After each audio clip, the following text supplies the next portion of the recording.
A 48 years old man noticed that becoming increasingly dizzy when plays squash. In addition, he has also developed cramping pain in the left arm. One day, he is inflating his car tire with a handheld pump. He collapsed and brought to hospital. What is the most likely underlying causes? Here are the options. Options are the aortic contraction, coarctation, cervical rib, patent ductus arteriosus, Takayasu arteritis, and subclavian steel syndrome.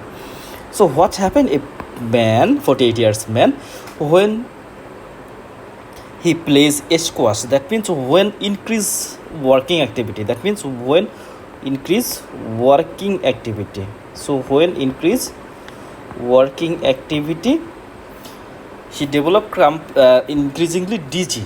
So dizziness develop, and also what happened, and suddenly collapse and brought to hospital when there is inflating his car tire and a hand held pump. That means in this condition also there is increased work. So when there is increased work in this condition, the patient is dizzy and sometime collapse. That means loss of consciousness. So in this condition, what may be the underlying cause? First of all, let's see the subclavian steel syndrome. So what is subclavian steel syndrome? Here, this is a clinical pathological condition in which the proximal part of subclavian artery, that means the proximal subclavian artery, was occluded either by the stenosis or any other pathological condition. And what occurs? It results retrograde flow through the vertebral or internal thoracic arteries, and they result reduced cerebral blood flow. And for this condition, sudden syncope develop. Patient may become unconscious and fall from standing. And a duplex study or angiogram will delineate the lesion. That means the duplex study or angiogram, it will help to the final diagnosis of the subclavian steel syndrome. So let's see, this is the subclavian steel syndrome. What happens in case of the subclavian steel syndrome? First of all, let's see, this is the arch of the aorta. So whole of the blood goes from the left ventricle to the body through this arch of the aorta. And here we can see this is the subclavian artery. This is the left-sided subclavian artery. First of all, it is the brachiocephalic artery, common carotid artery, and subclavian artery in the left side. On the other hand, in the right side, there is the subclavian artery. So what happens when there is the subclavian artery occlusion occurs? In this condition, we know the subclavian, it supplies whole of the upper limb. So the subclavian artery, it supplies whole of the upper limb. Imagine it is upper limb. So subclavian artery, it supplies whole of the upper limb. So what happens when there is the stenosis in the left subclavian artery? So in this condition, the left hand or left upper limb, what happens? It usually less blood supply or absent blood supply. In this condition, what happens? The brain located in this area. That means here there is the brain situated. So in this condition, what happens? The reverse blood flow occurs. Actually, what happens in case of the vertebral artery? The vertebral artery, it takes blood to the brain, and also the other vessels such as the internal carotid artery, external carotid artery.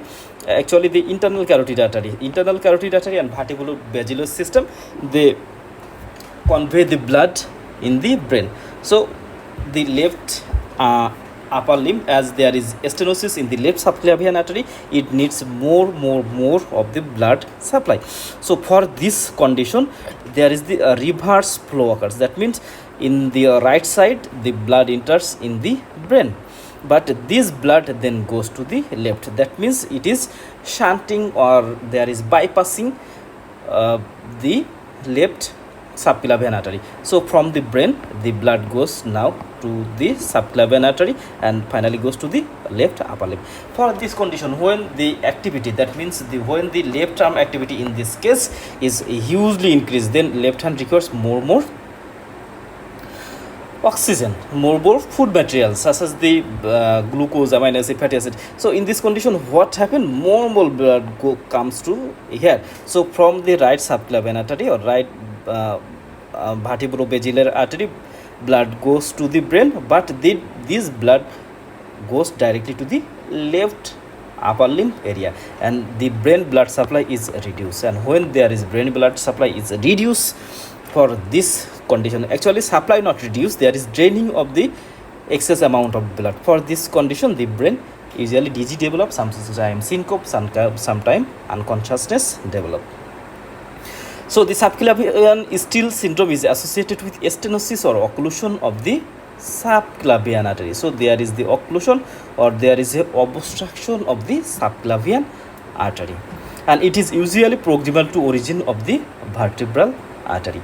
And what occurs when there is increased metabolic rate? That means when there is hugely increasing of the vertebral, hugely increasing work or hugely increasing food material digits in case of the hand. So when the activity of the hand increases, so in this condition it needs more metabolic product, and for this condition they need more blood. So more blood supply goes from the blood from the brain, so the brain is deprived of the blood, and the symptom of this CNS vascular insufficiency develop. So you can see this is the another picture, and it is a good picture, I think. So here you can see this area, that means the left subclavian artery. In this question also they are showing the left subclavian artery. So the left subclavian artery is stenosis. So when this hand activity increases, so what happen? Blood comes from the brain and goes to this affected side, and for this condition there is decreased amount of the blood in the brain, and finally there is the dizziness, vertigo, there may be unconsciousness develop. So what is this syndrome? This is the subclavian steal syndrome. When the question they denotes this is the DG. So in this condition, and there is a history of the increased physical activity, actually increase the activity of the hand. So in this condition, what is probable cause? The probable cause is the subclavian steal syndrome.